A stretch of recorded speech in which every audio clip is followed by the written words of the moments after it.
Thanks for joining us. I'm Devin Negretti. It's the first game back at the K since the Royals won the 2015 World Series, and fans from around the area couldn't contain their excitement. As you can see behind me, there is gravel and mud where crews have been working throughout the day, and I want to take you over here where you can see how deep this sinkhole is.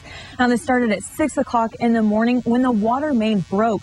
The street was flooded with water as chunks of the pavement disintegrated. Bridget, city crews have been working for more than 15 hours trying to clear these roads as the snow has fallen. Now, I'll get out of the way so you can see behind me right here on Woodbine. You can see some of the slush buildup that crews have been trying to clear. Bridget, one fire truck has been stationed here throughout the evening to monitor flare-ups just like this one. And you can still feel the heat from the fire that began around 1:30 this morning. Experts suggest to make sure that the playground is soft underneath just in case your child falls. They also suggest you check out several websites like cdc.gov/heads-up to make sure you're taking the right precautions. This feels good to say the world champion Royals, doesn't it, Devin? Yes, it does, Bob, and I know all these fans here feel the same way.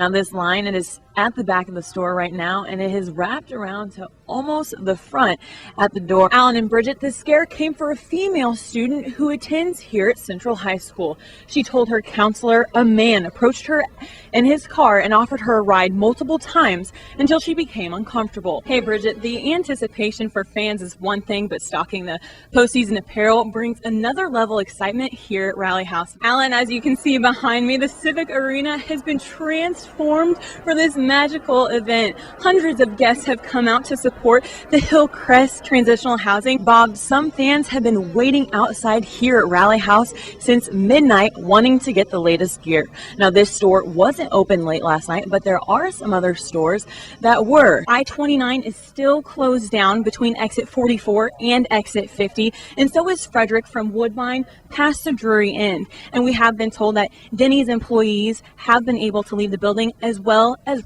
people at Red Lobster. Curtis Ayers is behind bars tonight on a $10 million bond after a lengthy list of charges were filed against him here in Wyandotte County. More than a dozen threats have been made on Yik Yak 2 campuses in the past year. Even Benedictine and Northwest Missouri State University were targeted. Experts say if you don't take care of your tree properly, it can ignite from the smallest of sources.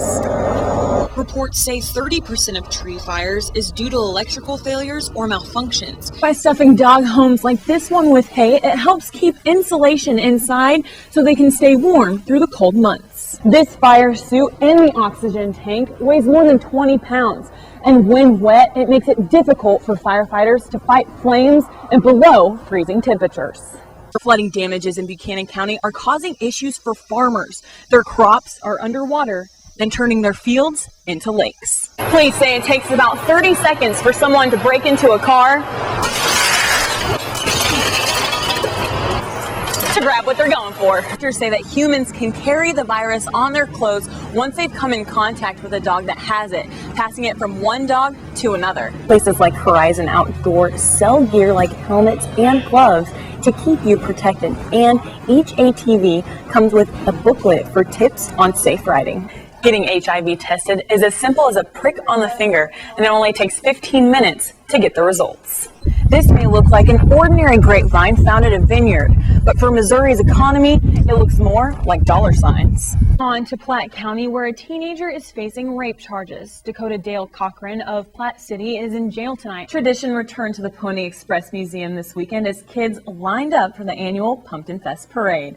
With the holiday season among us comes extra dangers for house fires. 4 out of 5 fires from real Christmas trees occur from now to January. Here's how you can stay safe this holiday season. Again, the Chillicothe Police Department is still searching for 5 more suspects. They ask if you see any suspicious drug activity to call them at 660-646-2121.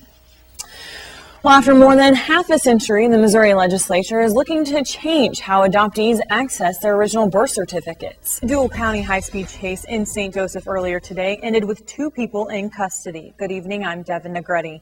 5 law enforcement agencies assisted in the chase. Police say it's those efforts that gave this chase a successful ending. Driving up to 90 miles per hour. This Chevy Avalanche tried to flee from police after a reported domestic dispute Sunday afternoon. We'd received a call about a domestic between a male and female. the National Guard Armory. When officers arrived, they observed a male assaulting the female, then forced her into the vehicle.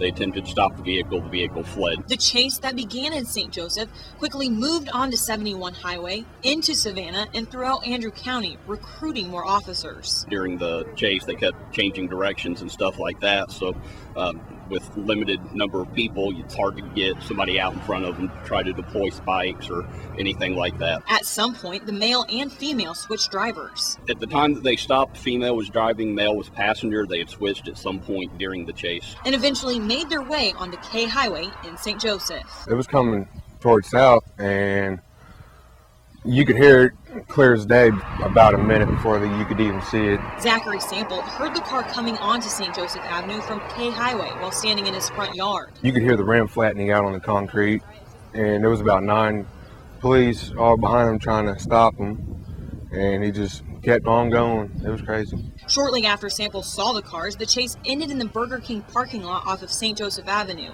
This is an image a viewer sent in of one of the 2 drivers taken into custody. The subject finally decided to pull over and stop for us here in the parking lot. Without everybody's help and everybody working together, we wouldn't have had the manpower to get us where we are. It's that manpower that brought the chase to an end without any injuries. I appreciate it, for real, because there's a lot of innocent lives on the road that could be hit or injured by this man or woman. Having all the different agencies work together is really what brought this to the conclusion that Authorities were able to slow the drivers down by laying down spikes to flatten their tire. The St. Joseph and Savannah police departments, along with the Buchanan and Andrew County Sheriff's Departments and the Missouri State Highway Patrol, all assisted in the chase. Split power lines and debris scattered across the road. A lot of wind, a lot of rain, some hail, and I mean a lot of wind and rain. It was strong. It blew part of my pear tree over. Several people in northwest Missouri experienced a hit from a quick-moving storm.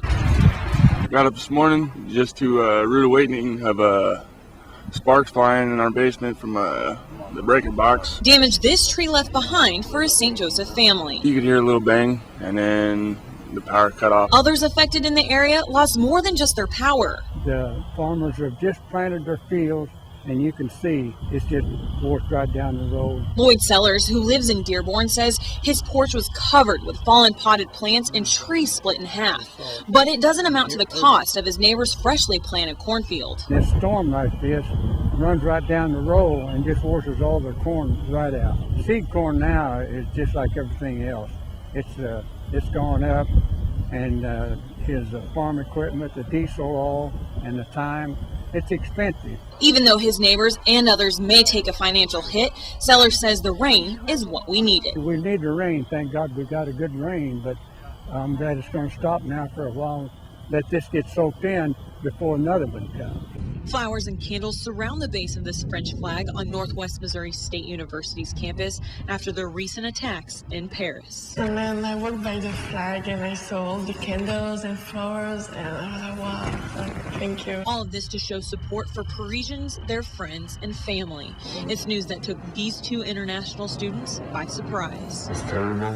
I think we're all the French that are shocked, and it's scary, horrifying. I was like shocked, and I was like, there is no way, it's unbelievable. Both students say the school has been very supportive towards all the French students on campus. All the professors and staff and students, they are really involved. They are really nice with us French people. They send us email and they support our country, and it really affects me, touches me. Margot Jacquette was able to check in with friends and family, making sure they were okay. And there is something in Facebook that you can see if people are safe or not. The attacks also affected a St. Joseph woman's family who realized her parents were in Paris. I was a little worried when they talked about something happening at a cafe. Mandy Palmer says her parents had just arrived yesterday from a cruise, but after a phone call from their travel agent, she knew they were safe. I was relieved that they had checked into the hotel, that they were there. Now everyone says all they can do is hope and pray that the country will be all right. I wish our friends gonna rise up and not gonna be down. Fight out what you can, be safe, take care, and of course a lot of courage. The man has warrants out for his arrest. Reporting live in St. Joseph, reporting in Osborne, Missouri, reporting live in studio, Reporting live at Rally House. Reporting in Kansas City, Devin Negretti, KQ2 News.